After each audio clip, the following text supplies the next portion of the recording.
it on Monday quickly, or a little quicker. You can always go back and rewatch either video, right?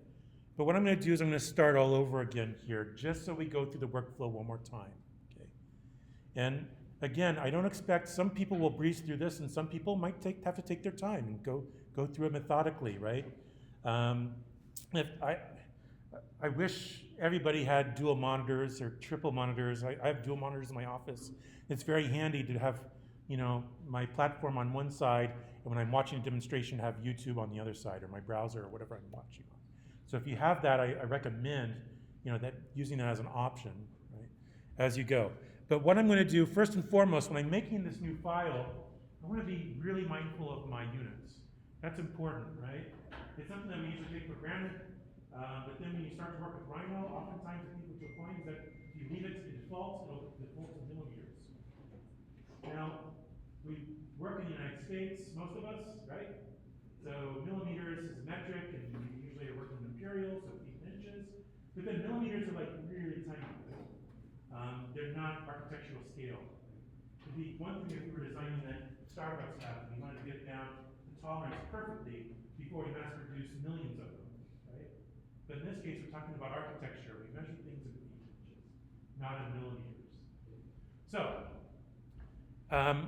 that's really important because when we bring things into Revit, we'll also have our unit set to feet and inches, imperial units, and we want to make sure that we're working in comparable units back and forth between the two platforms.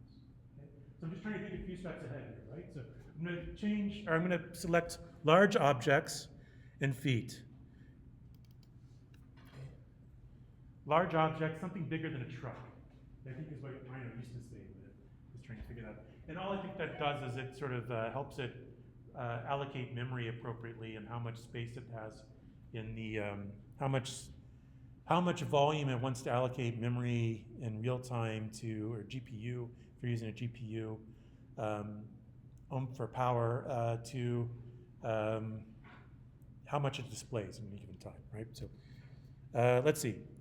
I have a brand new file. First thing I'm going to do, I'm going to make a grid. I always start grid. This thing has to work within a grid.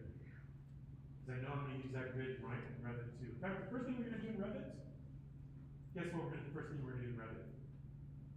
Establish a grid, right? And it's really easy to do. In fact, oftentimes that's how you work in an office, right? You establish a column grid, at least to start off with. In plan, and you can also establish levels, right? Floor levels in elevation and section. So you basically are making a matrix just like we had before, right? So I'm thinking about a 15 by 15 feet cell, 3 by 3, 9 square grid, right? 15 by 15 for each cell, right? The spacing on center. So really quickly, let me just turn this grid off. This visual grid here is too granular. It just sort of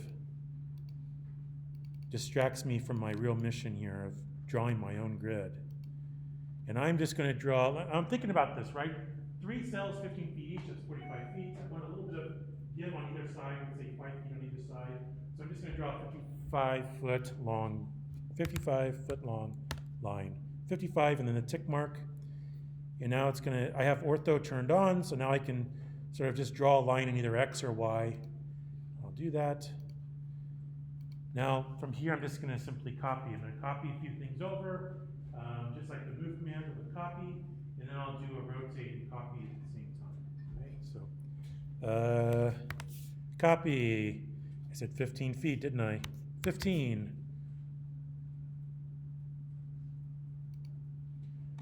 Did it really draw a 55 foot? 55 and 15 look a little off to me, but maybe I'm just off today.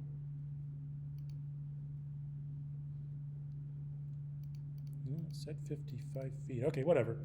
Anyway, I'm going to say yes, use the last point from the last direction. I'll just keep making copies across here.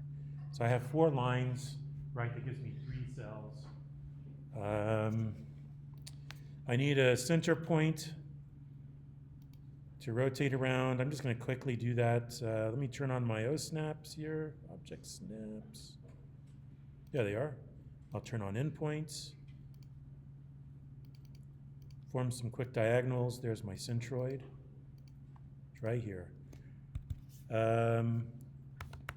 Rotate. Let's see, rotate. Select the objects to rotate. So go ahead and select these lines. Really simple. I mean, there's more than one way to do this, obviously. Okay. Now I can move this up, copy it upwards, and Z, maybe add some verticals or whatever. Right, what I'm basically doing is trying to create something I can work within, right? Those guidelines, I think, are just, they're incredibly helpful. They are always incredibly helpful to me back when I was in your shoes. Like when I started my Bachelor's of Architecture degree, I had to buy all the parallel bars that we had to sort of bolt to the desks and sort of manually draft all these things. By the time I was finishing my 5-year thesis project, my design thesis project, I was writing something in DOS to have lightweight calculate the radiosity solution I could map back into Studio Max and combine with Studio Max's ray tracing renderings, right? So I mean, I've only known sort of constant change. Lots of technologies coming on board at any given time. No one really to teach me, knowing more than my professors ever would. My professors learned how to draw in the 70s, right? So, it's that sort of thing. So learning how to learn, I can't stress that enough, is very important, right? Particularly when you're interested in these things. So let's say copy these up 15 feet. Last point. There we are. And then I'll just quickly, I guess I could rotate some of these things around, but it's simple enough just to simply snap here. And with my 4 viewports, I can just make sure I'm drawing downwards. What did I say, 55 feet? There it is. All right. Now I'll just move it up 5 feet so it's sort of centered.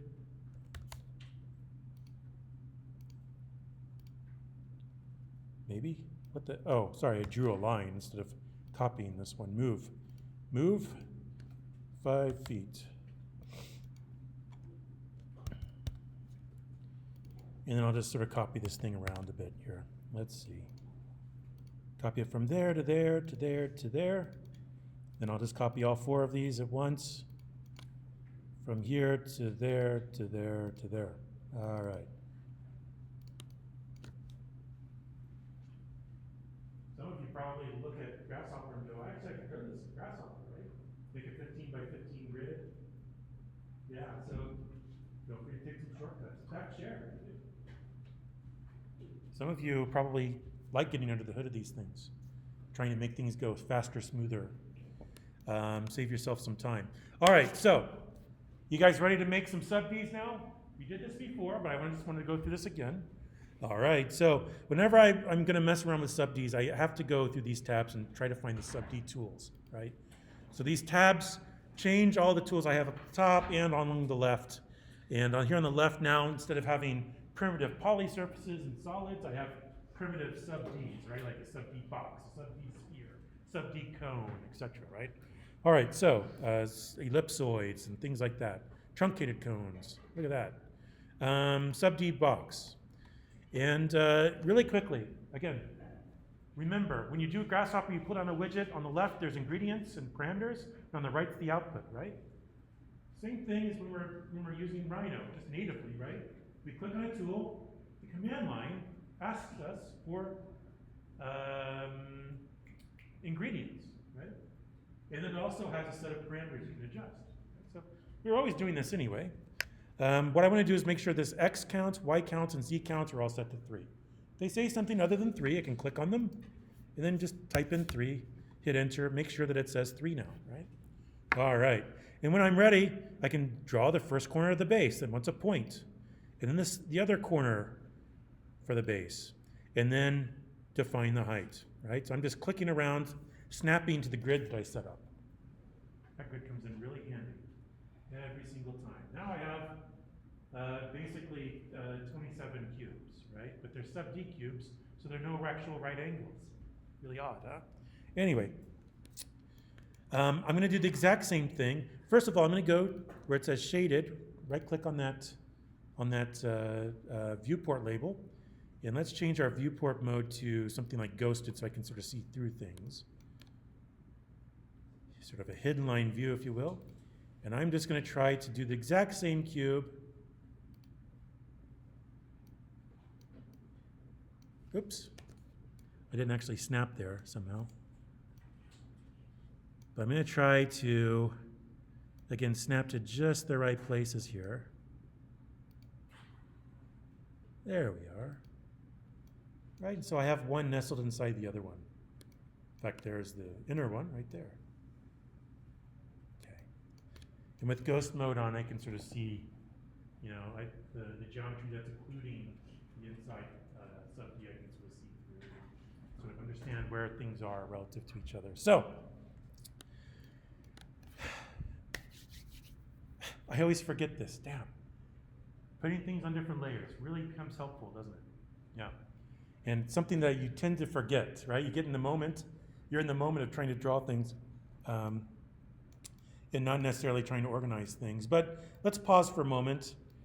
This grid, I'm just going to leave on default, and I'll just take these sub-Ds and I'll put them on a different layer here. Just select both of them. I'm going to go to this color wheel that shows me the properties. Right now, currently in the properties, it says both of them are on the layer default. I can click that pull down and change them to layer 1, which happens to be red. And of course, their preview updates to be the layer color. All right, so at this point, at the moment, I'm done with this grid. I'm going to go ahead and turn off that default layer so I don't have that grid in the way. Right? And remember, who here remembers, who wants to just sort of shout it out, volunteer it, the command we can use then next? Bridge. Who said bridge? Oh, A+ for the day.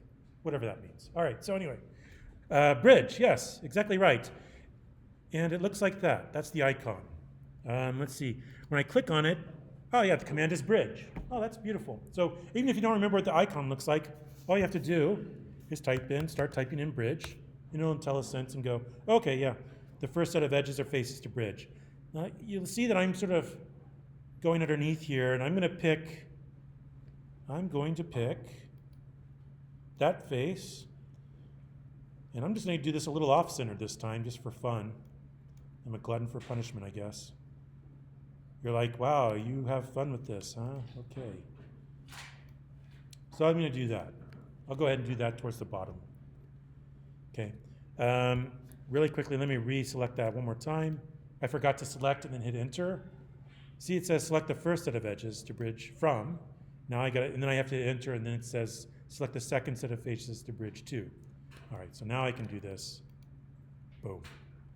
You can see that it's putting together that geometry. I'm just going to leave this by default, segments 1. You know, again, these are more parameters you can begin to play with. But I kind of just like the sort of this. It's kind of nice. Why not? It amuses me. I shall allow it. All right, so I'm going to do this maybe 2 more times, maybe 3 max. Let's see. I'll go out this direction. There's the first set.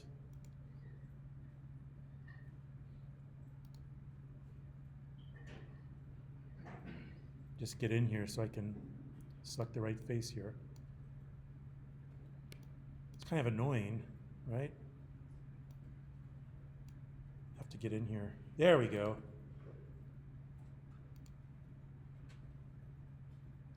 Oh, come on. See, even I make mistakes. So don't worry if you start to mess up, right? Over the weekend, I mean, what does that mean when you get stuck?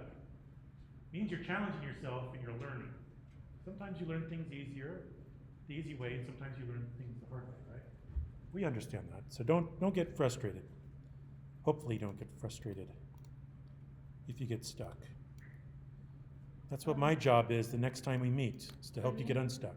When you make that bridge, does it automatically remove the pieces, like it automatically subtracts that outside skin? Yeah, you see what it's doing? It just automatically Yep. warps it into the middle. Yep. There's no like delete or Nope. Not yet. Nothing like that. It's nice, no? Yeah. Let's see. Good question. What else? Let's do, maybe I'll do a couple more here just really quickly. I'll do this one, to this one. There we are. Oh, yeah.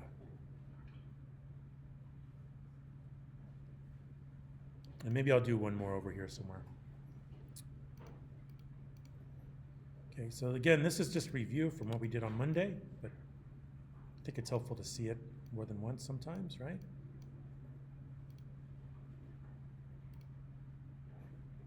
Okay.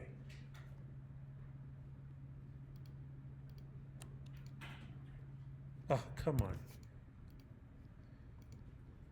I also have this like Apple Magic Mouse, so like right click and left click, sometimes it gets confused. It's annoying, like mechanically it's not the greatest mouse. I'm just too lazy and cheap to buy a new one. All right. I mean, it's a perfectly good mouse otherwise, I just don't want to throw it out. All right. I have 1, 2, 3, 4 sort of tentacles, you might say, right? Okay, last but not least, I have some things that I need to get rid of here. Right? So up until now, we've just been selecting things normally in Rhino, but when we're working with sub-Ds, we can actually specify, do we want to just select faces or edges or vertices, right? If I look at the sub-D tools up here, you can see that there's a set here. I can selection filter and just select edges or faces or vertices, just like I said. So I'm just going to select faces. I'm going to go around these holes and just with the shift key held down on my keyboard, I'm going to get rid of some of these faces now on the outer side of this. When I'm selecting faces and deleting away faces adjacent to the geometry I want to keep, I want to make sure I go all the way around. Otherwise, it starts to ad-lib and give me creases and points in places I probably don't want them. I'll go ahead and do that. Now I have a nice, smooth, sort of round opening there.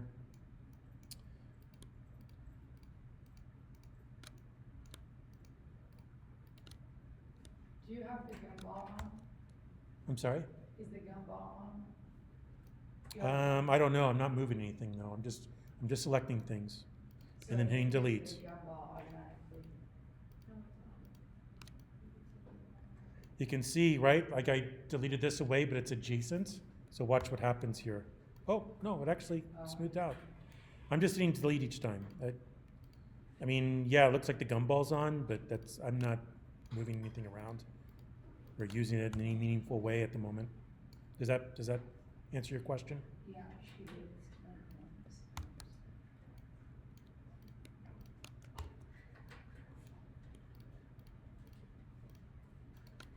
Just selecting and deleting. There we are. All right. Now, you can see that we still have this center geometry, very derivative of a cube, right? I'm going to start deleting some edges away to smooth it out. Just like I could delete, or I could select faces. If I go to the left, I can change my selection filter to edges. Hey, by the way, once you use these tools, sometimes you want to turn the selection filter back off, and it's this one right here. It's right next to it and has the big cross going through it, like turn it off, right? That's how I can turn the selection filter off. I'm going to go ahead and set it to edges. I'm going to go around, holding down my shift key and clicking once I get the right edge on my cursor here to get rid of some of these bump outs that imply a cube. I want to make this a little more fluid looking, let's say. Okay.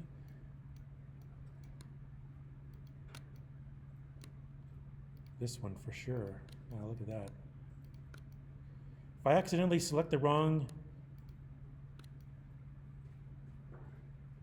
edge, like that one right there, I can hit the control, pull down the control button on my keyboard and click it again to unselect it, right? I don't have to sit there and screw around trying to select the right things one time or start over if I mess up.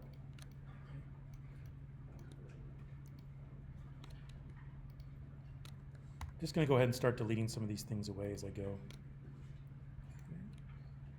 This is where your own taste and aesthetic preferences can come in, right?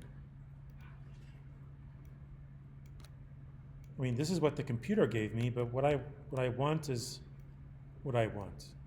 And I know best what I want. And you do for you.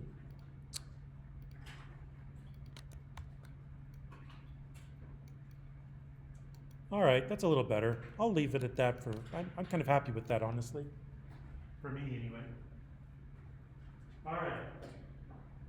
Now we've modeled this thing, right? How many of you have looked at the Cooper Union building done by Morphosis? You said you have, but anyone else? All right. We'll talk about it when we get into Revit in a week from now. But I'm really close, right? What I want to do now is I want to look at this and I want to look at that wireframe. I want that wireframe to correspond to some sort of logic I can use for lattice, truss, or in this case, diagram, right? Okay. Does that make sense? Yeah. So first of all, you can notice that it's not well spaced, right? I mean, this is roughly 15 feet, and this is like 25 feet. This is only like 10 feet, right? So what I'm going to do is I'm going to rebuild this. I'm going to do a quad remesh. I'm going to adjust the settings for it to try to sort of even this thing out, so that I get modules on here that have a chance of being close to the same, but that are a certain size that they could actually be even prefabricated and shipped to the site down the freeway or something. All right, so what I'm going to do next, let's see, I'm going to turn off my filters, right? See that?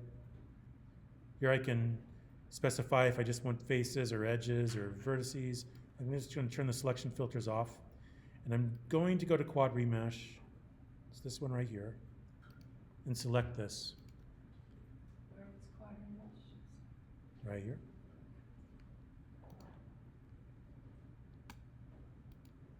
And I'm going to wait for my laptop to respond. What's going on here? Sorry, it's been doing this to me all morning. I have like 6 different shows that won't work, my work inside. I like upscale some things. It's just like chaos. Then I ran out of hard drive space. I had to like move things off to Google Drive. That took forever. Target quad count. I'm going to set this way down. I'm going to go to like 300 or something. Okay. Now, what does that mean? That means that it's going to try to sort of rationalize this geometry to set of quads. It's going to try to get those quads close to the same sort of surface area, right? So each one, so I don't have dramatically large ones and dramatically small ones. And then it also is asking, well, when it comes to the sort of density or the number of them, how many should we shoot for? It's going to try to get close to 300 in this case. So I set it to 300. All right? And I'm going to leave the rest of this stuff as is. Say detect hard edges, that's fine. So I want, like, let's say for these rings to stay close to the same. Convert to sub D. And I'm going to turn all of these on, and I'll go ahead and hit OK. Yeah. Yeah, so you can see what it did, right? You can see that now it's a lot more even. There's a better distribution of just sort of the wireframe edges, right? All right. I'm going to take this old sub D and I'm just going to delete it away. This is my new one. I'm just going to stick with it. Okay. Now, it's time to do something that we haven't done before. And that is, we have a bunch of quads. And check this out. I even remembered to, ta-da, bring some dry erase markers with me. Hot damn. You're welcome, School of Architecture. we have a set of quads. Let's just draw one really quickly. Now, quad implies that we have a face, we have 4 edges, and we have 4 vertices. Right? Yeah. 4-sided shape. It's a quad. Not necessarily quadrilateral. They don't have to be parallel either. But we have a quad. And in fact, not only are they not quadrilateral, they're not parallel. If you go flip any of these edges, but they're probably not even planar, right? We see that we have a bunch of curved quads. All right. Well, what we're going to do is we're going to break up that sub-D and look at each quad. And we're going to find its vertex 1, its vertex 2, its vertex 3, and its vertex 4. And then what we're going to do is we're going to draw a line from each quad's vertex 1 to vertex 3, and each quad's vertex 2 to vertex 4. Doing so will then give us a diagram across the entire subset. Okay. Really simple problem. Now, we do this usually with surfaces, and each surface, when we break it up into quads, their vertex 1, 2, 3, and 4 are consistent. What I've noticed this morning when I was doing this with the sub-D, to my chagrin, is that sometimes this might be vertex 1, and this might be vertex 2, 3, and 4, going around like we would expect. And sometimes it goes vertex 1, vertex 2, vertex 3, vertex 4, right? For whatever reason, the sub-D geometry defines vertices not in any particular order. So we're going to have to do a few things. What we'll do is we'll end up making a bunch of redundant struts. Then we'll take that list, we'll look at it, and tell Grasshopper to compare every strut with every other strut and get rid of duplicates before then we go on and type these things. Okay? But that's basic recipe. This is my marker. I'm gonna put it there. No, no, no. That's how markers disappear in this place. All right, so shall we? I'm going to go ahead and open up Grasshopper. In fact, there it is. And here's the recipe. Again, let's just talk this through really quickly. Goes from left to right, so let's look at the left. What's the initial thing on the left? What's the ingredient we need? Yeah, the sub-D that we just made in Rhino. We're going to bring it in Grasshopper and do something with it really special, right? Then what we're going to do is we're going to break it up. We're going to explode it to find its faces, edges, and vertices. Now, let me just do that. Set 1 sub-D. All right, let's see what it does. So, it gives me all of the faces, 621 of them, in fact. And it gives me all the edges, 1,283 of them, not in any particular order. So that's not really useful to me, is it? And then same with vertices. 660 vertices, and again, not in any particular order. All right, so I have to deal with this by simply taking each face, right? Each face is a quad, and I'm going to break each of those up. And now I get 2,488 vertices. Now, look at how this is actually structured, right? Before, when we had a list coming out, you just saw like, here's a line, here's a line, here's a line, here's a line, here's a line, right? This gave us a big long list. It's doing something different here, isn't it? When we hold our cursor over the output, it's telling us what's coming out in a different way, right? So this is an example of a data tree. So what it's telling us is that we have 1, 2, 3, 4, 5, starting at 0, 1, 2, 3, 4, 5, all the way to 620. 621 tree branches. And each side, each tree branch, there's 4 points.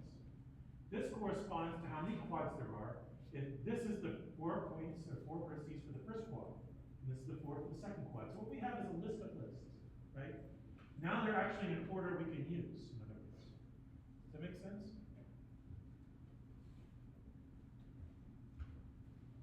So let me just do this one more time. Right.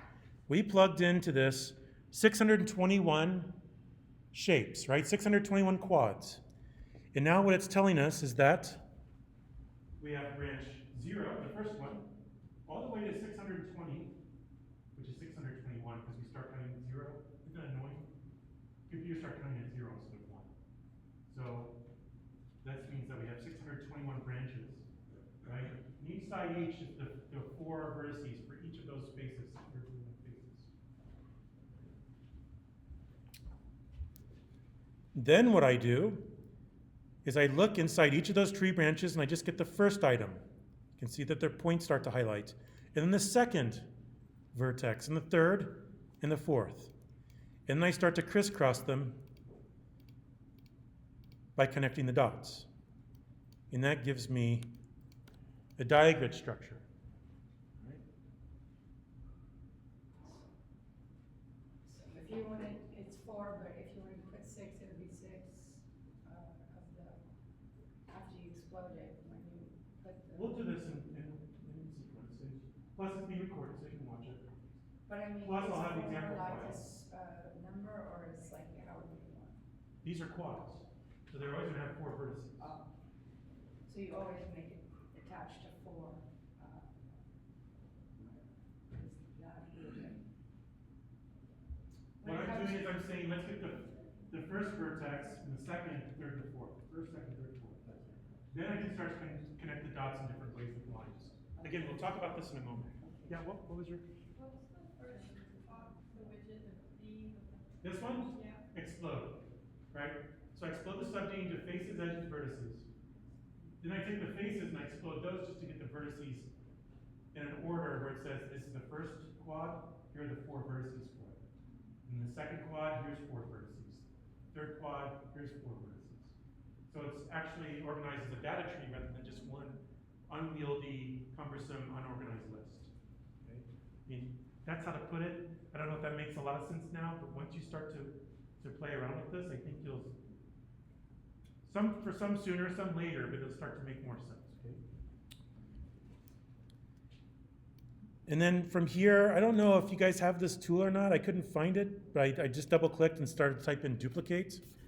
This one's called remove duplicate lines, right? So I can start to plug these in as a list and into this widget to get rid of any duplicates that we might have, which could be quite a few. Should we do this step by step together now? All right, great. Let's see. New. All right, first things first. I built this sub-D in Rhino. I want to do something with it in Grasshopper. So let's go ahead and go to the params tab, and let's build that sub-D placeholder widget, and then let's fill it in with this particular sub-D that we've made, right? Okay, now we can reference that Rhino geometry into Grasshopper and start to do some cool things with it. All right. I'm going to go ahead and turn off that layer just so we see the Grasshopper preview, not necessarily the Rhino geometry. It's still there. I just turned the layer off so we don't see it. All right, now, this is not under the sub-D tools, and that's where I got stuck the other day looking at this.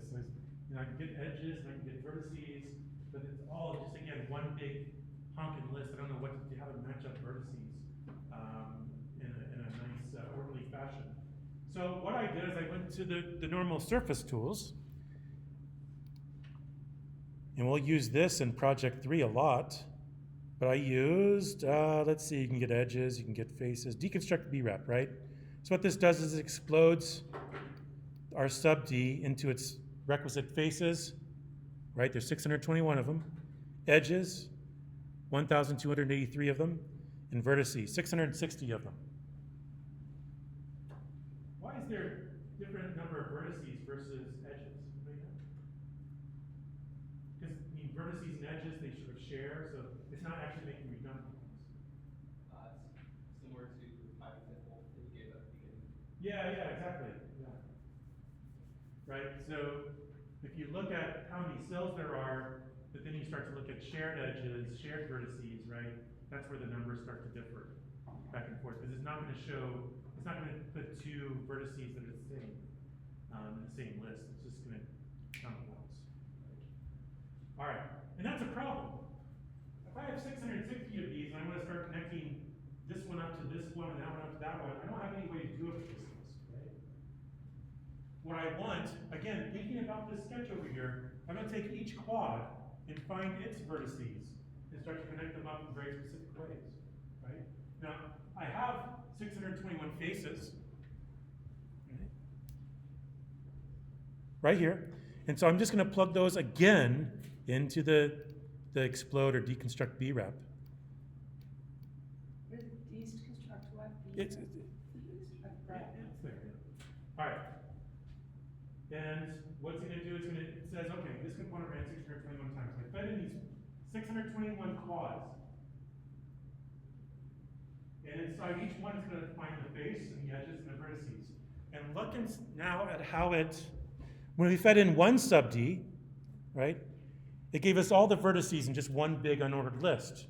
When we feed in 621 faces or quads, it gives them to us in a different order, right?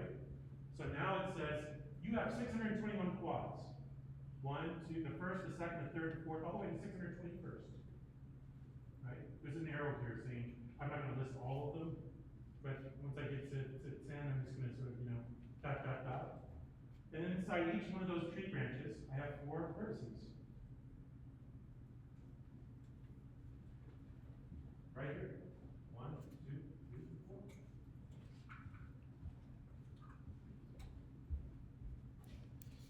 Now, what I want to do is I want to find the first vertex in each of those lists, and then the second, and the third, and the fourth.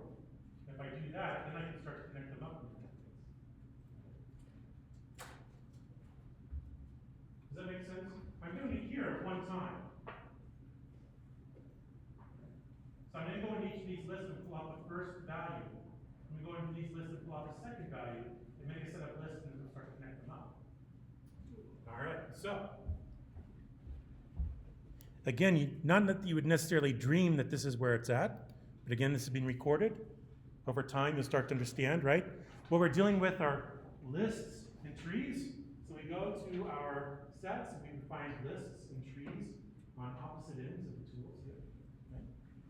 So if I go to list, I could say, retrieve a specific item from a list, right?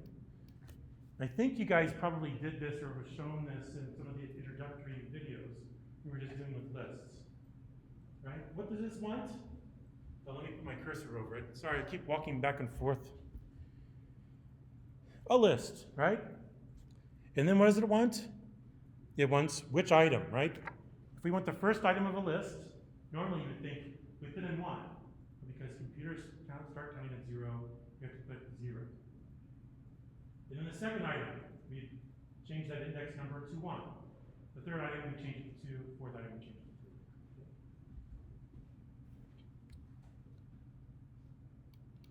So let's go ahead and do this. Now let's see what happens, right? What we've done is we have 621 lists of 4 vertices each. And then we plug in and we say, we just want the first value out of each of these lists of 4, right? So what do we get out? We get 621 tree branches, but just one item, right? We just pulled out the first item from each one. Vertex 1 for each quad. Let me just copy and paste this. If we want the second item, we just change the index number, right?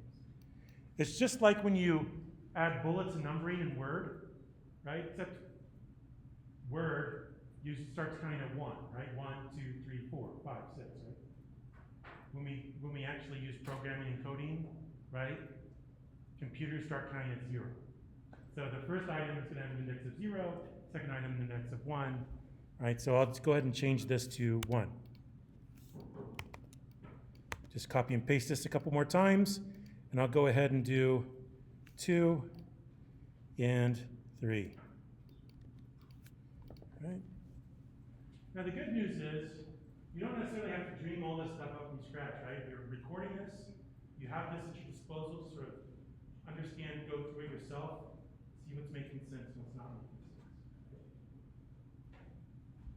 And you'll get practice at this, because we'll do it again with surfaces in Project 3, right? Where you also laser cut stuff, and we'll measure performance and all that other stuff. All right, but now we have 1, 2, 3, 4. We have these points, right?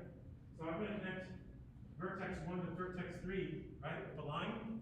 I I just make a line widget and I plug in vertex 1 and vertex 3. Let's do that. Why not? Let's try it. Now, here's the problem with that logic. It works with surfaces because the surfaces will have a consistent logic between which one's vertex 1, 2, and 3, and 4. They just sort of move around clockwise around the quad. For these sub-Ds, it's ridiculous. So what I'm going to do is I'm actually going to come up with every single scenario, this one to this one, this one to that one, this one to this one, this one to that one, this one to that one, this one to this one, right? And in doing so, I'll probably generate some redundant lines. But that way I'll get a consistent diagrid all the way across. Okay, so bear with me for just one moment while I do that. This one to this one. And then this one to that one. And then this one to this one. There's probably a good way to do this, better way to do this using cross-reference, right? But my brain just doesn't want to work today. Too filled with smoke. What is the smoke? What is the smoke? What's that? What is the smoke? The smoke outside? Is there fire? Yeah, there's a fire I mean, somewhere.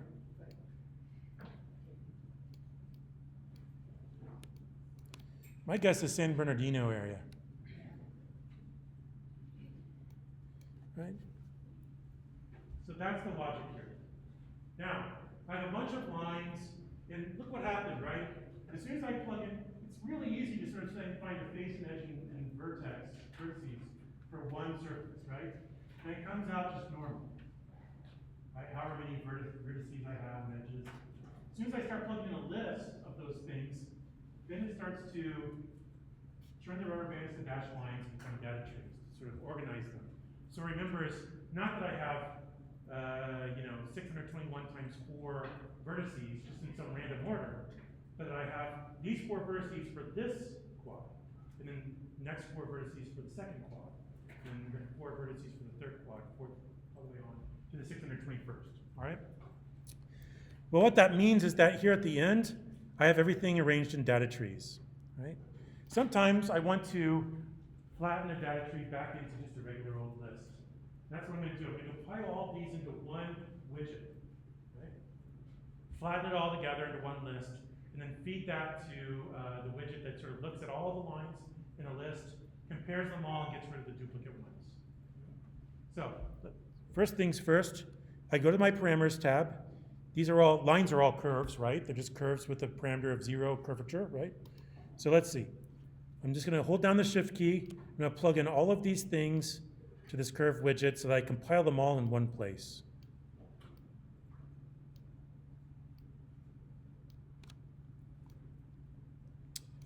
And there they are, right? And now I can right click and I can say flatten. That flattens them all into a list of 3,726 edges, right? Or struts, in this case, for a diagram. I'm going to double click. Have you guys figured that out? If you double click in the canvas, it pulls up a search. You can quickly search for a widget. You remember, you don't necessarily remember where something is up along the tabs and the toolbars, but you remember that you need to make a line or something. You can start typing in line. In this case, I'm going to start typing in duplicate and remove duplicate lines. And I'm wondering if this is like native. Did you guys, anybody at home, are you guys, double click and see if that pulls up for you. I don't know if that's native to Grasshopper, if I got that. Oh, it is, okay, good. Because you can see I have a lot of plugins I've loaded. Sometimes it's like, what's up? Do you have like a set like command, or is there a native command like to repeat the last line with it, so you don't have to like Copy and paste or drag, keep dragging? I don't know, not that I know of. Usually I'm selecting and copying and pasting or something like that, annoyingly. Is like that bottom right you can like drag stuff on it? So what this does, it tries to, that tries to predict what you might want in the future. It's basically, it's like autocomplete, but Grasshopper. It's like, it's using Markov chains trying to learn what you're trying to do. So it's not even a sophisticated form of machine learning, but there's a degree of machine learning involved here, where it's trying to sort of figure out what might come next. Sometimes it works really well. I oftentimes just ignore it completely because it just, maybe I'm just unpredictable, I don't know. I mean, danger is my middle name. All right, so, but yeah, that's an interesting question, but yeah, unfortunately, there's no shortcut in that sense. That I know of anyway.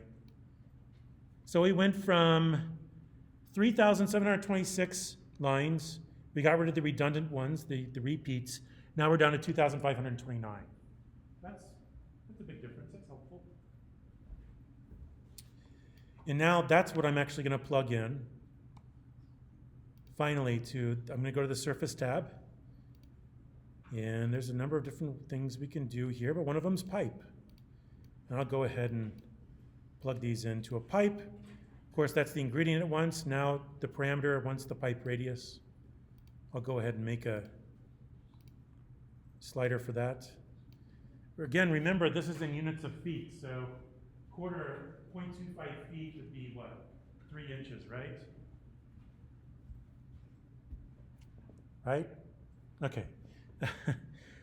Maybe I'll just do 0.125. That'll be 1.5 inch sort of pipe. Okay. And that's what I'm looking for. This is what we're going to bring into Revit, these pipes, this diagrid structure.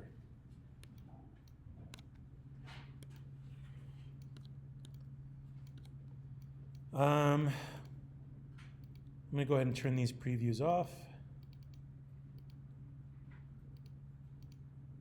Oh, you know what? No, I'm not going to do that. I'll click on the pipes and I'm just going to bake them back into Rhino, right? Have you guys noticed that? I generate stuff in Grasshopper, but you're only generating preview. It's just, Grasshopper is basically just a code, a piece of script, right? And it's just running and computing things in real time. If you want to generate a static version and bake it back into Rhino, you take the widgets with the right geometries that you want to bake into Rhino, and you right click on them and you say bake. Let's get this thing baked. All right, so we bake it into layer 3, why not?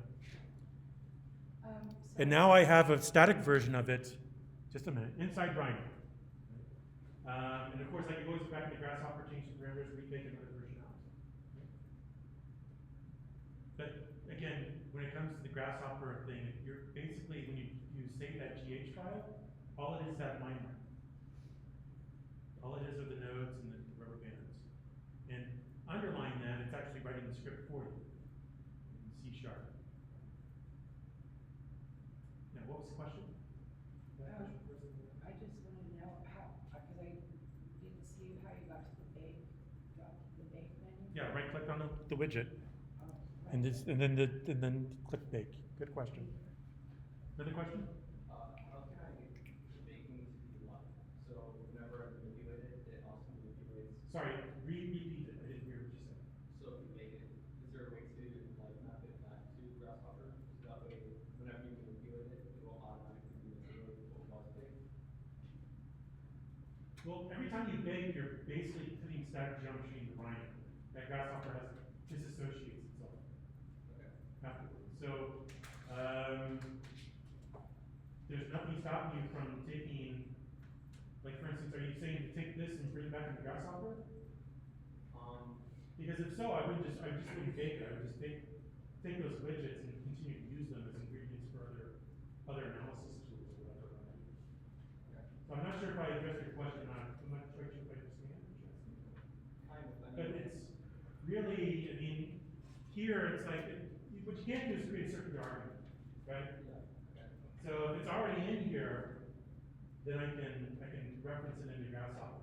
If I'm generating something in Grasshopper and I want it in Rhino, beyond just a quick temporary preview, simple preview, then I have to bake it back into Rhino. But that's the second part of that Rhino graph that uses this referenced in won't work until it's baked in and then I reference it in, right? So then the question is, would I just do that in Grasshopper anyway without Rhino? Or sometimes what happens is maybe I want to take different versions of this out and test each one, right? Let's say density or how much shadows I get or something like that, right? I can begin to sort of play around with parameters, bake out some of these versions and test each one. Or sometimes taking it, going from the sort of creating the geometry to analyzing it might be so heavy, but I try to break it up into different modules, different classes. Another question? So like if you baked it into Rhino and then you referenced it back in the Grasshopper, you can't change any parameters you already made on that baked version. You can only add on to it, or This is just in Rhino. okay, yeah, Right? And if I open up Grasshopper again, it's still there, and I can, of course, I could change this stuff, but, right? And I'll get a different version of this, but it only exists here. It temporarily, in Rhino, all I see is a preview until I bake it in. Probably on a different layer, right? yeah. Let's try that. I got here, let me just show you. I'll bake this into layer 4. Right. Oof. Now when I turn off 3, I also have 4 with the smaller radius for those struts, right? So Grasshopper is a dynamic thing where you can start to play around when you have the version you want or versions that you want out back into Rhino for whatever reason, to then start to just build things around it or bring it in Revit, right? We'll bake it back in. Bake a version of it. I like that green one better. I like the thinner struts. A little more elegant looking for the proportions, don't you think? And that's the thing, you don't want these things to be too beefy, right? They should be sort of elegant. From here, you're pretty much done, except that you need to show me what you've done, right? Now, sometimes you might get stuck before you get to this point, right? You'll still show me, right? You'll still upload three screen captures. How do we make some decent looking screen captures though? I mean, we could always go back to the viewports and change this, let's say, to shaded or Arctic. Let's see what it looks like when I do that.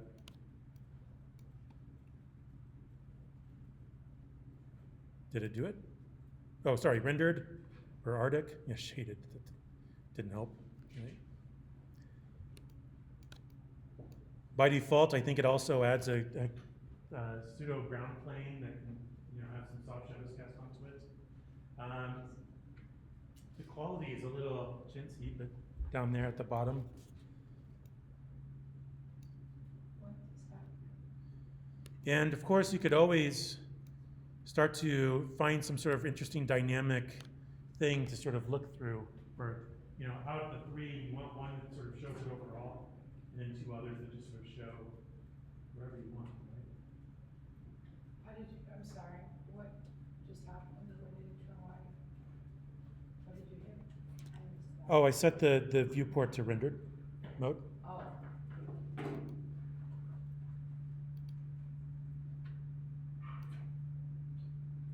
Okay. So I keep referencing this Morphosis project from Cooper Union.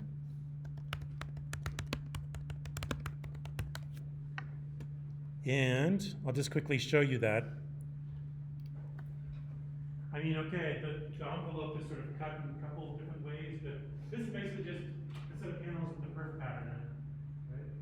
And it's basically a box, but let's try to find the section here. But the section in the inside is different, right? Let's see what that inside looks like when we what happened? Boy, come on, Morphosis, Cooper Union, images. But on the inside, basically, the grand staircase that connects this, sort of makes this vertical campus with all these soft spaces for people to hang out in, is basically a twisted diagram. It's like the sort of core of the building. It also provides shear. Like, how buildings have to have shear walls. You guys know what I mean by shear walls? You guys talked about those in structures yet? How many of you have put together a bookshelf from IKEA or Target or something like that, right? Yeah. And you realize that when you have verticals and horizontals, it stands up really straight against gravity, but if you come and push it from the side, they might do this, right? It might shear over. And so you put that back plate on. That's a shear wall, that's a shear membrane, right? That keeps it rigid in the opposite direction. You have to do the same thing with buildings, big frames, but they want to shear, right? Unless you have something to withstand those shear loads, right? We're talking about like wind and, you know, whatever, right? Lateral loads. All right, so, anyway, you can see, right? It becomes a sort of campus thing that sort of twists up, right? So anyway, we can think about this as the same thing, right? We have this sort of interesting sculptural thing in the center of our 9-square grid problem in Revit. We did it in Rhino. We're going to finish it off, make it a new digrid. Next week, we'll bring it into Revit. We'll finish it up and bring it into Revit. And then we'll start to compose planes. And there'll be planar compositions. I call it the planar pavilion. You'll have rules. You can't just make a bunch of crappy looking walls and floors, but you'll have a set of parts that you can use with a set of rules so that you make something that's actually interesting, right? From constraints comes really good design, right? You can just do anything. What do you do, right? But if you have to face a little bit of adversity, have to do something creative with the rules, right? In the rules, then you start to get really interesting results. So that's the idea there. Okay, doke? By the way, if you want to see some cool looking models, go to Morphosis' website.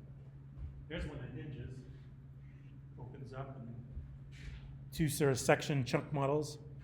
All right. So, something to consider before you take 3 screenshots of wherever you're at by Monday is, you might consider turning on render mode. And then here's the other thing. You can always go capture, sort of view pull down, capture to file, right? That's the quickest way to capture JPEG or PNG. You can even set the resolution and size and, yeah. I missed the module you put in after the curve module. I'm sorry? I missed the module you put in after your curve module in Grasshopper. You want me to open the Grasshopper file back up? Yes, please. Got it. That little blue arrow. This one? Yep. That one's called Remove Duplicate Lines. So I don't even remember where that's at in the toolbars. But if I double click on the canvas and I start to type in duplicate, then I can start to see there's several tools that, depending on what ingredients I have, where I can start to compare and try to remove any duplicate information I have. And just to make things a little more efficient, so I don't, when I bake this in, I click on something, I don't have like 4 versions of the same that's always annoying, right? Good question. Great questions, guys. I mean, again, don't let me being flustered stop you from just pausing me and asking good questions. Yeah. So when it's, because I was gonna ask also, when you see this, cause you go, and it's like, you say this is sub-duplicate, then afterwards it says sub-D, is that like Revit, it's giving you the shortcut? Can you just type? I'm sorry.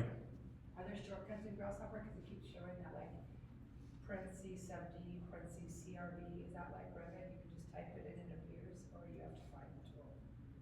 Yeah, like here, what I did is like in the command line, I just double clicked and I can start to type, to search for tools. Okay. So And here I could say there's- line, you can see that there's lots of different ways to make lines. No, like what I mean is like if you type L in Revit, it makes a line. So there's no way to type like sub. No, not in Grasshopper. In Grasshopper, because it has all those shortcuts in parentheses again.